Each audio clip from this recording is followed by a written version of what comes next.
ये कहानी एक उत्तर प्रदेश के गांव की है, जहाँ पे किसी भी लड़की का होना किसी अभिशाप से कम नहीं। ये गांव ज्यादा बड़ा नहीं होता है। इस गांव में एक ठाकुर अजमेर सिंह रहता है, जिसके भट्टे पे सभी गांववासी काम करते हैं। भट्टे पे हम धनवा नाम के एक आदमी से मिलते हैं। भवरा की उम्र 45 साल से ज्यादा की है, पर अभी तक इसकी शादी नहीं हुई। लेकिन जल्द ही किस्मत का पहिया घूमता है और एक लड़की से उसकी शादी हो जाती है।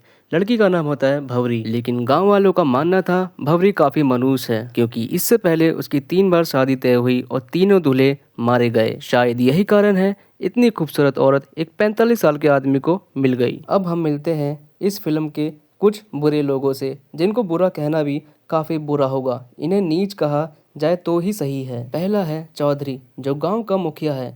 दूसरा है सौरभ। सौरभ चौधरी के भट्टे पे पहले काम किया करता था, फिर बाद में उसके लिए गुंडागर्दी और वसूली का काम करने लगा। तीसरा है पंडित, जो अपने ढोंग में औरतों को फंसाया करता और उनकी इज्जत लूटता। चौथा है किराने वाला, जो लोगों को सामान तो उधार देता, पर उनके बदले उनसे वो जिस्म की फिरौती मांगता। और पांचवा है डॉक्टर, सबसे ज्यादा वाहियात इंसान। चौधरी के 2 भाई और होते हैं, जो इस बात से काफी खफा होते हैं कि धनवा को इतनी खूबसूरत बीवी कैसे मिल गई। गाँव में शायद ही कोई ऐसी औरत बची होगी जिनके ऊपर इन दोनों की गंदी नजर ना पड़ी हो। शादी वाली रात जब पूरा गांव दावत मना रहा था, तब चौधरी के दोनों भाइयों ने गांव की एक ऐसी लड़की की इज्जत लूटी जिसकी दिमागी हालत सही नहीं थी। ऐसी दरिंदगी करने के बाद वो बसंती को जान से मार देते हैं, ताकि वह बाहर जाके किसी को ना बता दे, और उसकी लाश को उठा के नदी में डाल देते हैं। उन्हें लगता है जैसे पहले भी हमने किया है और बात छुपती आई है, इस तरह से इस बार भी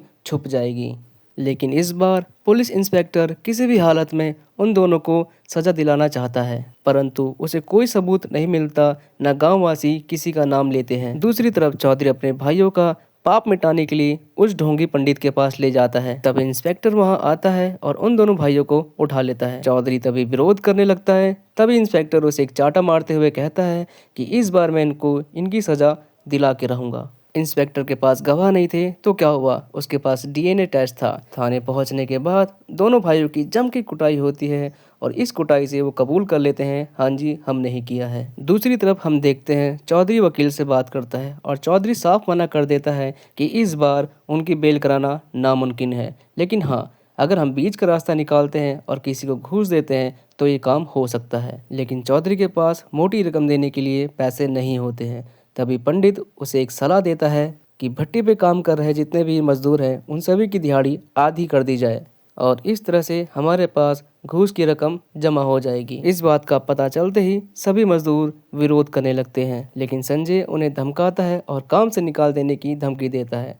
आसपास कोई दूसरा भट्टा भी नहीं है जहाँ पे वो सब जाके काम कर सकें, इसलिए मजबूरी में वो ये काम करते रहते हैं। गांव में एक बुधवार नाम का आदमी होता है, जिसके पास अपने बच्चे की दवा के लिए भी पैसे नहीं होते हैं। बच्चे का इलाज हो सके इस कारण उसकी पत्नी डॉक्टर के साथ सोती है। आगे हम देखते हैं धनवा अपनी मजदूरी मांगने के लिए चौधरी के पास जाता है, पर चौधरी कहता है अपनी बीबी को मेरे पास एक रात के लिए तू भेज दे, मैं पूरी की पूरी मजदूरी तेरे हाथ में रख दूंगा। पर धनवा उल्टा जवाब देता है और कहता है मैं अपनी 7 दिन की मजदूरी छोड़ दूंगा अगर आप अपनी बीबी को मेरे साथ भेज दें तो। इस बात से चौधरी काफी चिढ़ जाता है और उसे बहुत पिटवाता है। धनवा की जान जाते जाते बचती है। शाम के टाइम रात में डॉक्टर उसका इलाज कर रहा होता है। साथ में हम ये भी देख रहे होते हैं कि डॉक्टर की नीयत भैरवी पे काफी ज्यादा खराब है। कुछ दिन बाद हम देखते हैं चौधरी गांव में एक पंचायत बैठाता है, जिसमें वो डॉक्टर की मदद से अनपढ़ गांव वालों की नजरों में ये बात फैला देता है गांव में एक महामारी फैल रही है जिसकी वजह धनवा है। गांव में कोई भी पढ़ा लिखा नहीं होता, लेकिन गांव के सभी अनपढ़वासी उस कागज को देख के उनकी बात को सच मान लेते हैं। धनवा और भैरवी को गांव से निकाल दिया जाता है और अपने आप से अलग कर दिया जाता है। धनवा को भी ये बात सच लगने लगती है, इसलिए वो भैरवी को भी अपने से दूर कर देता है और कहता है कि मुझसे दूर रहो वरना तुम्हें भी ये बीमारी हो जाएगी। और अब भैरवी के पास घर चलाने के लिए कोई दूसरा रास्ता नहीं होता है, इसलिए चौधरी के भट्टे पे काम करने का फैसला करती है।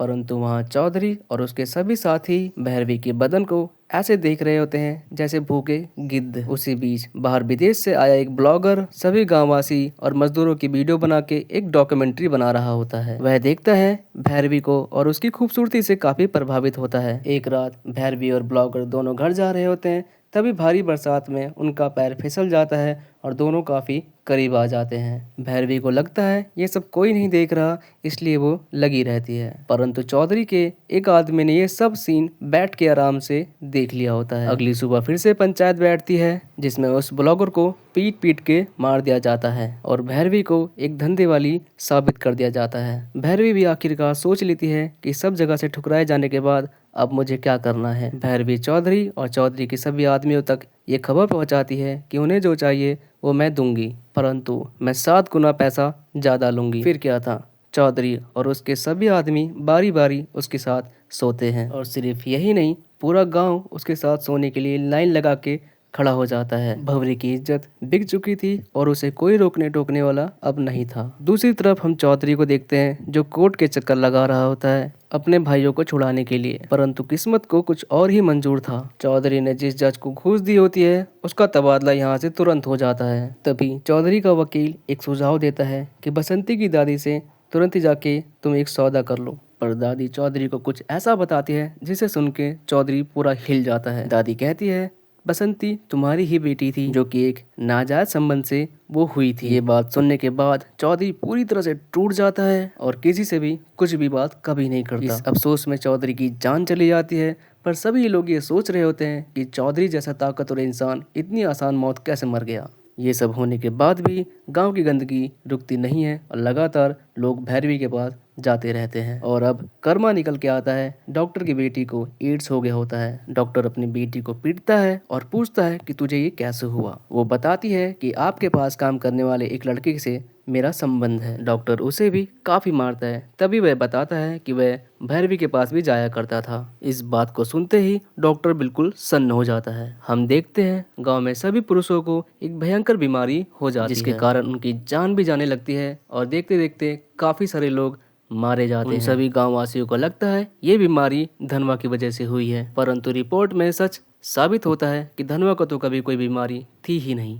इसका मतलब डॉक्टर ने सभी गांव वासियों से झूठ कहा था। असल में बीमारी तो भैरवी को थी, एड्स की बीमारी, जिसकी चपेट में पूरा गांव आ चुका था। इस सच का पता चलते ही सभी गांववासी काफी क्रोधित हो जाते हैं और डॉक्टर और उसके सभी साथियों के पीछे उन्हें जान से मारने के लिए दौड़ पड़ते हैं। दूसरी तरफ धनवा अपनी पत्नी भैरवी की तरफ भागता है क्योंकि उसे भी वही बीमारी है, परंतु तब तक बहुत देर हो चुकी होती है। धनवा अपनी पत्नी की पूरी इज्जत के साथ उसकी अंतिम विदाई करता है। सो हे गाइस, हमें ये सिखाता है कि इंसान को हमेशा अच्छा ही रहना चाहिए, अपने मन को साफ सुथरा रखना चाहिए। किसी इंसान की अगर कोई हालत खराब है तो उसकी हमें हेल्प करनी चाहिए, ना कि उसकी मजबूरी का फायदा उठाना चाहिए।